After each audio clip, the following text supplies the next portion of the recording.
What your birth year's last digit reveals about your soul. The hidden key you've been carrying your whole life. What if I told you that the last digit of your birth year, that single number you've written thousands of times without thinking, holds a secret about your soul's deepest nature? Think about it. You were born in 1987, 1993, 2001, or whatever year it was. That final digit isn't random. It's like a cosmic fingerprint, a vibration that's been humming beneath the surface of your entire existence. I know this might sound strange at first. We live in a world that treats numbers as cold, lifeless tools. But what if they're not? What if that final digit of your birth year carries an energy that's been quietly shaping your choices, your struggles, and your path all along? The language.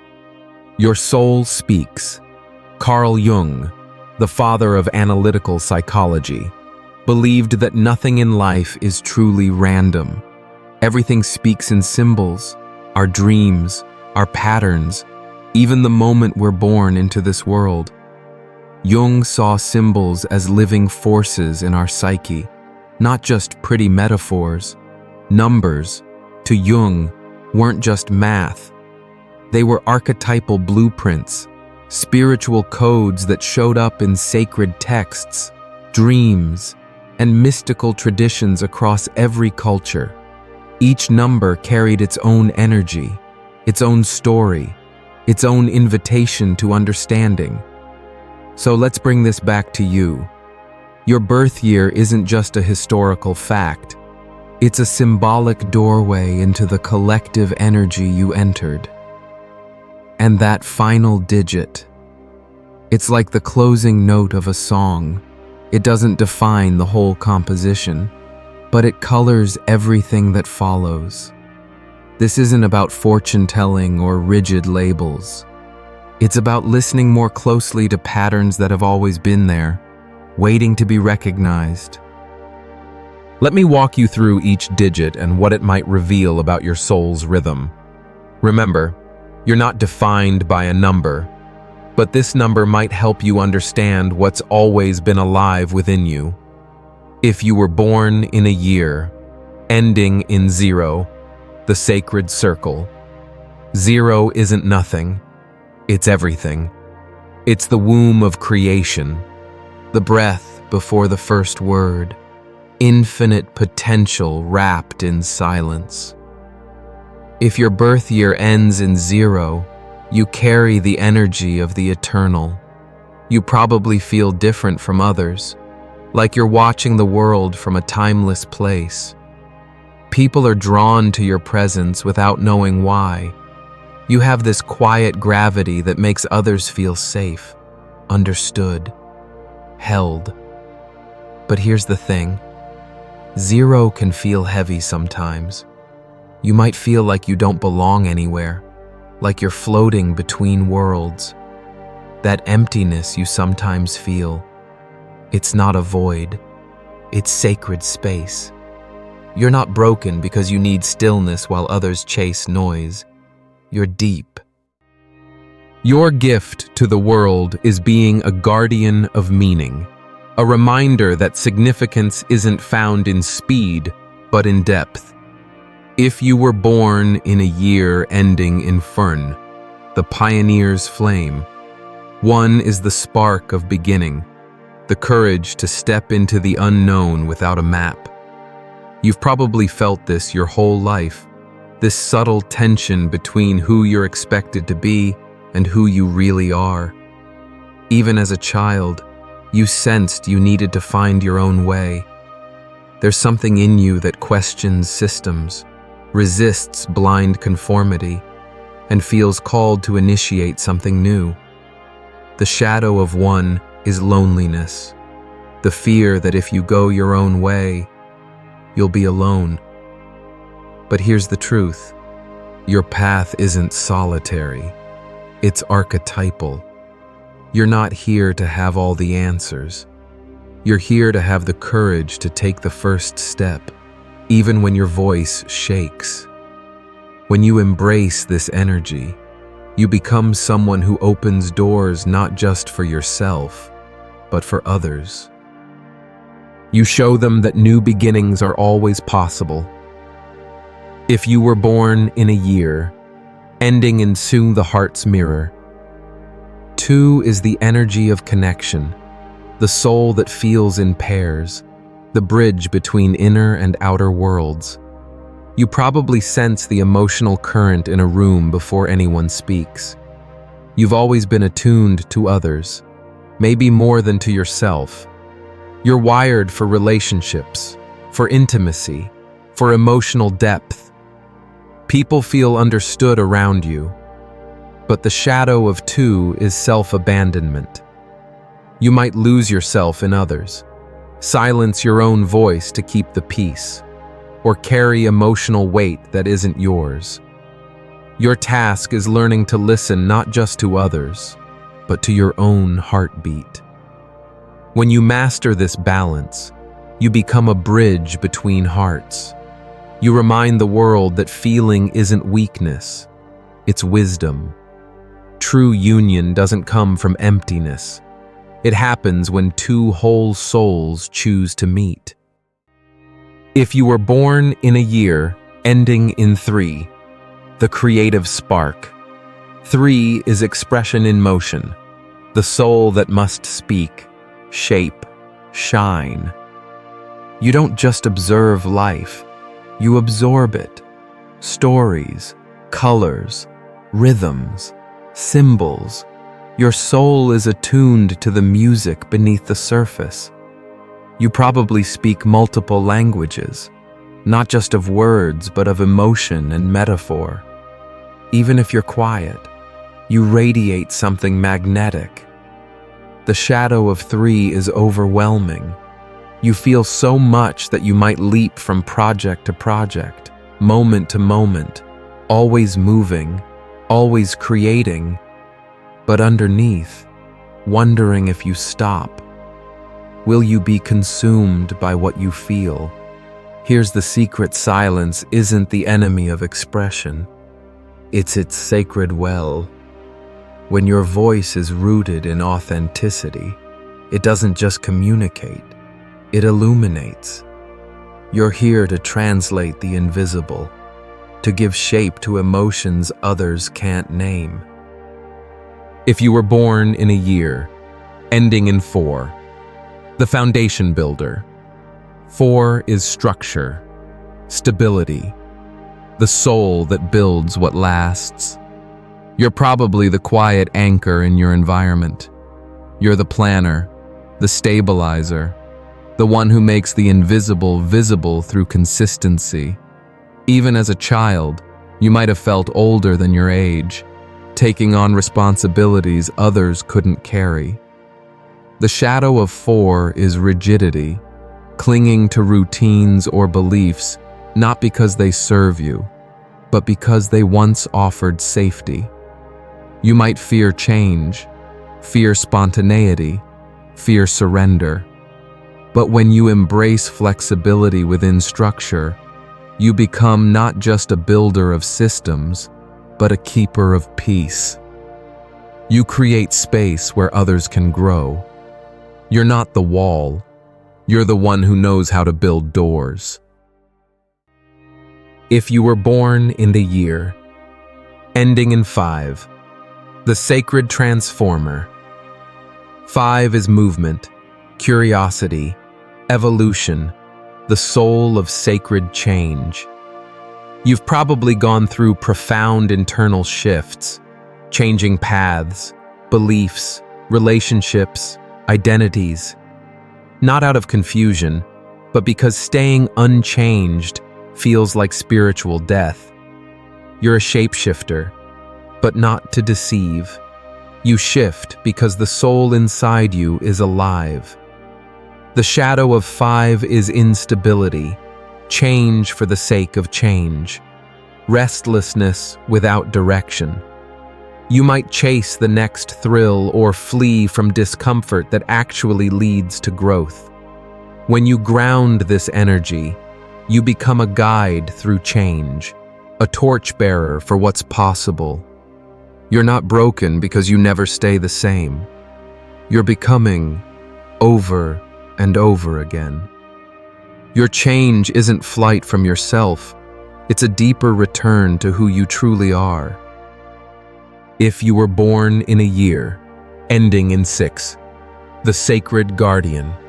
6 is devotion, love in action, the soul that protects what matters. You're instinctively drawn to nurture, protect, and show up when others disappear. People trust you, open to you, find safety in your warmth. You've probably been emotionally responsible from an early age. The shadow of 6 is over-responsibility. You might lose yourself in others, carry weight that was never yours, confuse love with self-sacrifice. Remember this, boundaries are an act of love, not separation. You can say yes from love and no from wisdom. You're not here to hold everyone's sorrow. You're here to hold what truly matters, starting with your own heart. If you were born in a year, ending in 7, the deep seeker. 7 is mystery, inner truth, spiritual awakening, the soul that seeks what lies beneath. You're probably a quiet observer who sees what others miss, questions what others accept. Even as a child, you carried a contemplative depth. You're fascinated by psychology, dreams, the unseen dimensions of existence. The shadow of 7 is isolation, getting lost in the mind, disconnected from the body and the moment. In seeking meaning, you might forget to live. When you integrate this energy, you become a lighthouse, offering guidance through quiet clarity. You're not here to withdraw from the world. You're here to reveal what lies beneath illusion and return as life's deepest witness. If you were born in a year, ending in 8, the alchemical force. 8 is power, mastery, transmutation, the soul that transforms pressure into purpose. You've probably experienced intense cycles of breakdown and rebirth. You're not afraid of the dark because your soul knows it holds gold. There's a gravitas to you, a sense of depth. You want to leave something real behind. The shadow of 8 is the misuse of power, control, emotional suppression, the fear of vulnerability driving you to armor your heart. When balanced, you become a force of transformation. You don't just chase success, you become the medicine you once needed. You're not here to conquer, you're here to transmute. Let your fire refine, not burn.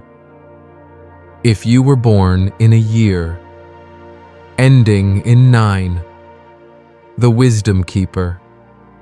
9 is completion, the soul that knows how to release, the wisdom that all things must end. You probably feel older than your years, carrying emotional depth that draws others to themes of loss, healing, and transition. You see clearly that beauty is fleeting and truth is found in surrender. You help others grieve, let go, and begin again. The shadow of 9 is over-identification with suffering, holding pain long after it served its purpose, always being strong for others without asking for help yourself. When you embrace this energy fully, you become a beacon of compassion and truth. You teach the world that endings can be sacred too, that letting go isn't weakness but grace. You're not the end, you're the bridge to what's next. The hidden architecture of your life patterns. Here's where this gets really fascinating. When you start paying attention to your birth year's final digit, You begin to notice patterns that have been running silently in the background of your entire existence. Take someone born in 1987, a 7 energy. Look at their life closely, and you'll often find a recurring theme of seeking deeper meaning. They might change careers multiple times, not out of instability, but because they keep asking. Is this all there is? They're drawn to books about consciousness, spend hours in deep conversations, or find themselves naturally becoming the person others come to for wisdom. Compare that to someone born in 1983, a 3 energy. Their life story often reads like a series of creative expressions. They might have tried painting, then writing, then starting a podcast, then learning photography. Others might call them scattered, but they're actually following their soul's need to translate inner experience into outer form. The synchronicity factor. When numbers follow you. Jung wrote extensively about synchronicity, meaningful coincidences that seem to orchestrate themselves around us. Once you become aware of your birth year's final digit, you might start noticing it appearing in significant moments of your life. A woman born in 1991, a 1 energy, might find that major life changes consistently happen in years ending in 1. She got her first job in 2011, met her life partner in 2021, and started her business in 2031.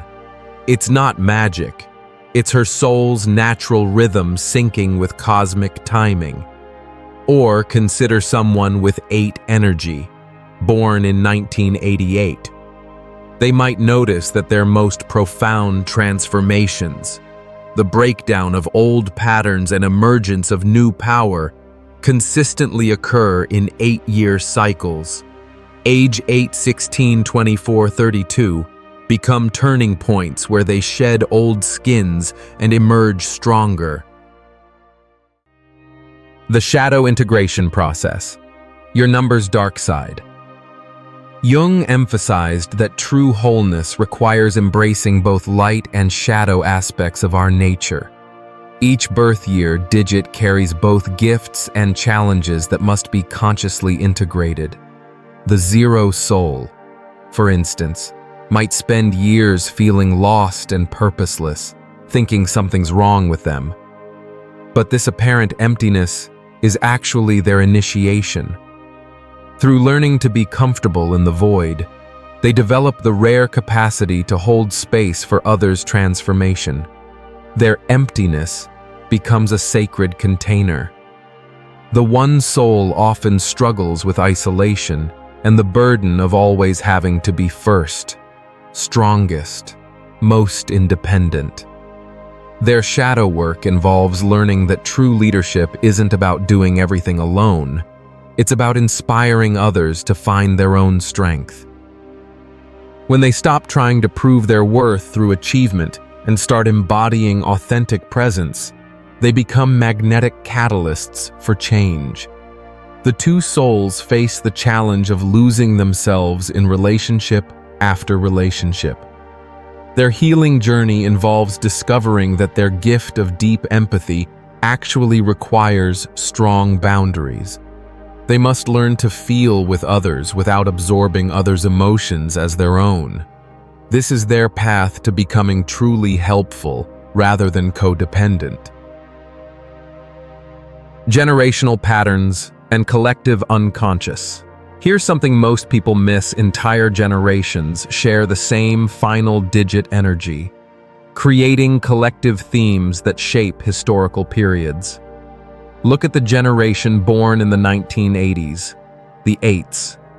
They came of age during the 2008 financial crisis, experiencing early lessons about power, money, and transformation.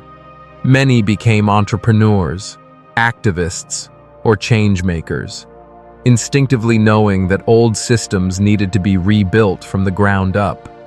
The 90s children, the 9s, grew up during the end of the Cold War, the dawn of the internet age. witnessing massive global transitions.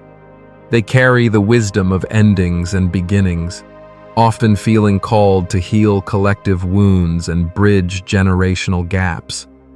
The 2000s kids, the zeros, are growing up in an era of unprecedented global uncertainty.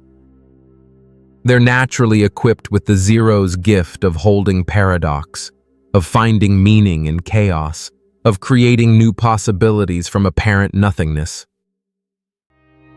The relationship mirror. How numbers interact. Your birth year digit doesn't exist in isolation. It creates specific dynamics with the numbers of people in your life. 0 and 5 create fascinating partnerships. The 0 provides the grounding, sacred space, while the 5 brings movement and change. Together, they can create stable transformation, change that's rooted in deeper wisdom. 1 and 6 often attract each other. The 1's pioneering energy needs the 6's nurturing support, while the 6 finds purpose in supporting the 1's mission. But they must be careful. The 1 can become overly dependent on the 6's caretaking, while the 6 might lose themselves in supporting the 1's dreams. 3 and 7 form powerful creative partnerships. The 3 bring expression and communication skills, while the 7 provides depth and meaning. Think of successful author-editor relationships, where the 3 translate the 7's profound insights into accessible form. 4 and 8 together create incredible building power. The 4 provides the foundation and structure, while the 8 brings the vision and transformational energy. These partnerships often create lasting legacies, businesses, institutions, or movements that outlive their creators. The midlife awakening, when your number calls you home. Around midlife, usually between 35 and 45, many people experience what Jung called the midlife transition. Not a crisis, but an awakening to their deeper nature. This is often when your birth year digit's energy becomes impossible to ignore. The 2 souls might have spent decades people-pleasing each other and suddenly realize they don't even know what they want. Their midlife awakening involves learning to honor their own needs and desires, often leading to profound relationship changes. The 4 souls might have built a successful, stable life that suddenly feels empty. Their awakening involves asking not just, how do I build, but what's worth building. They often shift from external achievement to meaningful contribution. The 9 souls often face a profound grieving process at midlife, releasing identities and relationships that no longer serve. But through this letting go, they discover their gift as healers and wisdom keepers. Living your number consciously practical integration. The real power of understanding your birth year digit isn't in the knowing, it's in the conscious living of it. If you're a 0, practice sitting in stillness without needing to fill it. Create sacred spaces in your home and life. Trust that your presence alone is a gift to others. If you're 1, take one small pioneering step each week. Start something new, even if it's tiny. Trust your instincts over others' opinions. If you're 2, practice stating your needs clearly in relationships. Set one boundary each week. Notice when you're feeling others' emotions and consciously separate your energy from theirs. The key is not to use this knowledge as another way to limit yourself, but as a doorway into deeper self-understanding and conscious choice. The whisper you've always heard. Most of us go through life without questioning the smallest details, like the final digit of our birth year. But maybe Jung was right. Maybe nothing is ever truly random. Maybe symbols speak, numbers whisper, and when we pause to listen, we hear the soul calling. This digit isn't your fate. It's not a definition, but it might be a key to your inner rhythm, to the silent longings you've always carried, to the invisible stories written into your journey. You are not a number, but maybe, just maybe, your number has been trying to show you who you already are. So here's my question for you. Now that you've seen it, what will you do with what your soul has remembered? The answer to that question, that's where your real journey begins. If what you just heard stirred something deep within you, a memory, a feeling, or a forgotten part of yourself, then don't let the journey end here. Hit subscribe, because there are still countless symbols, shadows, and truths waiting to be uncovered. Like and comment, not just to support this message, but to become part of a community that's waking up together. You're not walking this path alone. Let's take the next step together.